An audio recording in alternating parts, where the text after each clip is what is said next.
Hey everybody, it's Megan, and again today I have 2 book reviews coming your way.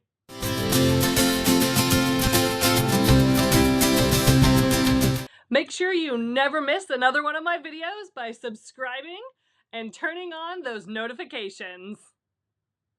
The first book I'm going to talk about today is actually one of my 5 hot chocolate rated books so far for 2025. As a reminder, I rate my books based on cups of hot chocolate versus stars.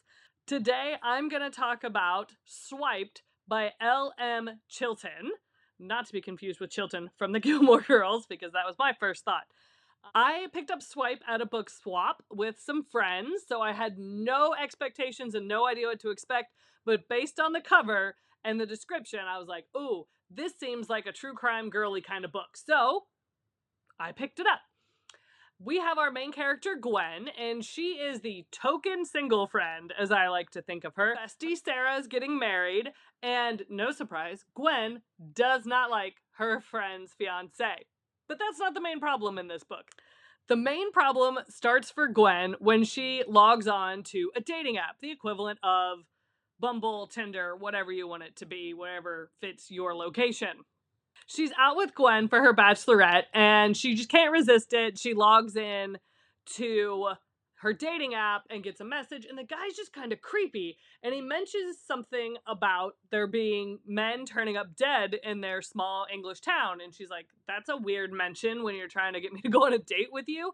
So she kind of brushes it off and moves on about her day, or her evening rather. And then she finds out that gentleman that was found dead is someone that she met and went on a date with through the dating app.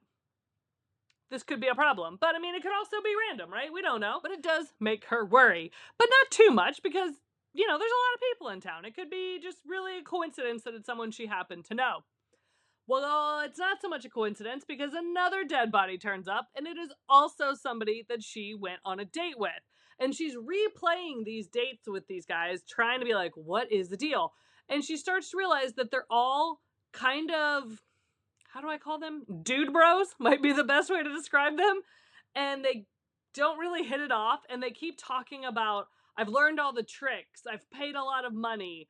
And none of it's really in context, and none of it's making sense to her. And then the police show up, Detective Lyon, because she's connected to both of these men that have shown up dead. Makes sense. And then a third dead body shows up, and it just kind of keeps escalating from there. And Detective Lyon is really watching her and trying to decide, is she a serial killer? Is she killing these guys that she's going on dates with? Gwen does not listen to Detective Lyon at all when he says, just stay away. Like, just don't try to help investigate this, which any true crime girly knows she's gonna try to investigate this. And she actually ends up finding her 4th date still alive. So he survives. So we're at 3 dead dates, 1 that has survived. And to no one's shock, Detective Lyon has detectived and found out that maybe there's a 4th guy. So he goes looking for the 4th guy and catches her at the crime scene. So then that makes her look a little bit more suspicious. And she's like, no, I saw the person. Like, he escaped through the window, and the guy she'd gone on a date with was totally out of his mind. He was really injured, so he is no use. So Detective Lyon is kind of like, is she telling me the truth? And she's kind of looking at him going, are you the guy? Is the police officer the guy trying to kill all my dates? Because he sure did get here pretty quick. And we do have more dates. I'm not going to give you the total number because it'll become a spoiler and you can read through it and figure it out. But what I loved is that I did not predict what was going to happen. And there is a whole lot about like kind of hacking the dating apps. And there's someone who we meet that is a kind of a computer genius and has helped kind of crack the code, and has a lot of information. We have an employee of hers. She owns a food truck down by the sea that makes basically no money. It's like a coffee cart.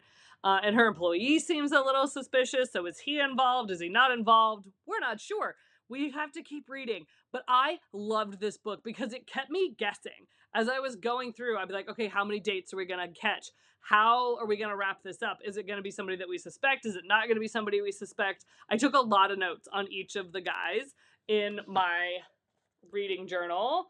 So I don't want to get too close in case it gives you any spoilers, because I know there's at least 1 or 2 on that page, so I don't want it to get too close for you to read if you don't want spoilers. But I really enjoyed this book, especially since I had zero expectation. It was one that my friends gave me in a book swap, and it was so fun, and I definitely think you should read it. It's a thriller, especially if you're a true crime girly.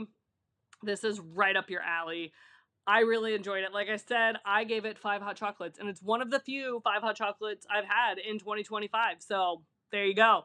So go and check it out. My second review this week is My Fault by Mercedes Ron. And I'm not even going to lie to you. I had vaguely heard about this book. Like, the cover looked really familiar to me. And then I watched My Fault London, and I was like, I need it all. So I immediately got the book from the library and listened to it on audio, and it was fantastic. I have not watched the Spanish version of My Fault, but I felt like the My Fault London stayed pretty true to the book. We have Noah, she is 17, and then we have Nick, who is 21. And Noah is from Canada. Her and her mother are moving to LA because her mother has a new husband and he is super wealthy. And Noah is just not happy about it. She's leaving her boyfriend behind. She's leaving her country behind. She's just being a teenager and not happy at all. Then we meet Nick. Nick is her new stepbrother, who also is not real happy about the fact that his dad is remarrying. And he is a law student. And so he keeps saying, like, oh, I have to go work on this case. I have to go work on this case. Well, Noah figures out really quick that Nick is full of shit. That he is actually a lawyer, I think. But he keeps using that excuse to go work on this case to go do his favorite pastime, which is racing. Which Noah also likes because it was something her and her father used to do. And her father is not in the picture, and I'm going to let you read to find out why, but just know that he is an absolute garbage person. But he did share his passion and love of racing with Noah. So Noah goes with Nick to his races. She kind of blackmails him into it because he doesn't really want to take her. And we're quickly finding out that there's a bit of a vibe between these two. So it does feel a little forbidden romance because they are step siblings. But to me, it didn't feel as weird because they weren't raised together, right? It's not like their parents got married when they were both like a year old and have grown up together. I mean, she's 17. She's almost an adult. They're basically like 2 adults whose parents fall in love, and the 2 adults kind of have a vibe.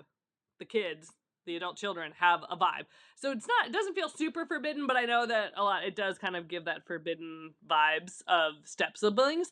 And he's just like entranced with her. She really likes him. She doesn't really want to admit it. He doesn't want to admit it. And it's just kind of a fun story of watching them learn each other. She has a lot of past trauma. You kind of get glimpses of it, that she gets panic attacks, that she doesn't like being in the dark. And as you go through her story, you find out why those things are there.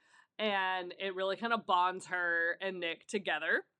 There is a kidnapping, and it is kind of the climax of the book. So I don't want to give too much away. But it is kind of a crazy story of the kidnapping and everything that happens with this kidnapping. And I have to say, I always compare movies to books. Let's be honest, we all do it.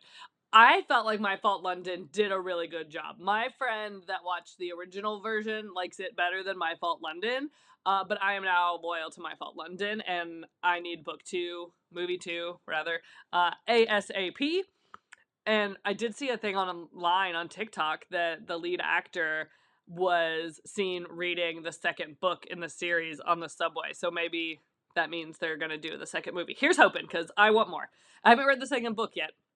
But overall, it's a great story of 2 people whose lives kind of get turned upside down, learning about each other, learning about themselves, and then trying to figure out how to make everything good again for each other and for themselves, and learning how to deal with change. While you're an adult, you're still a young adult, and change is still hard.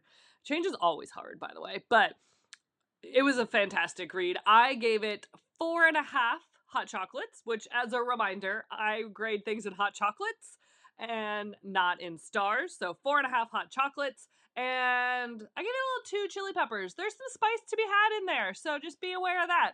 A good things that I did really like about Nick is how protective he was of Noah. Like, he would go to the ends of the earth to protect her. And Noah gets into a race that Nick is supposed to be in, and she kind of like steals his car and does this race against like his villain of the story and everything he's trying to do to protect her and himself, when he realizes like that she has just made a massive mess out of this now because the guy that he's supposed to race feels like Nick cheated and he didn't. Noah just stole the car. So he was just always, he gave very good protector vibes, and he would go to the end of the earth to protect her, partially for love, partially for family, a little bit of everything in between. And I can't wait to read book 2. I need to get there, but I have a lot behind me that I still need to read, so I will eventually get to book 2 and review it for you. And yeah, go check it out, and check out the movies. They're both on Prime, the Spanish version as well as My Fault London. So there you go. I hope you enjoyed my reviews, and if you want more, make sure you hit subscribe and turn on those alerts so you never miss a post.